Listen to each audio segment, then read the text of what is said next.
ka danna subscribe sannan kuma ka danna alamar kallarwa domin samun shirye-shiryenmu da zarar mun daura. Mun gode da kalla.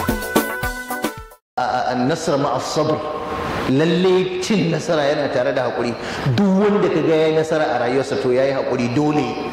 Dan gaggawa baya cin nasara, kuma duk bakin ciki yana tare da bude insha Allah. Duk inda abu yayi kunci, idza daqa al-amru tasa, in abu yayi kunci dole budewa zai yi. Wallahi za a daina coronavirus, wallahi sai ta zama tarihi, kuma za a warke tas insha Allah ta'ala. Abinda ake so ku kyautata wa Allah zato. Coronavirus ba tashin kiyama bane, za ta ci wanda za ta ci. To amma mumini ana so ya zauna akan imaninsa, karka yadda su kada maka imaninka, kuma kai ta addu'a. Yin addu'a ka tana da tasiri wajen kauda dukkan wani bala'i da ya zo. Kan ku bari a sa ku manta da Allah lokacin da musifa ta same ku. Ka ta sauraron tafasil da mutane bayani, wani ya ce kaza, wani ya ce kaza, duk ma sai ka lura ma ka ga mutane ma gaba daya ma manta ma da Allah.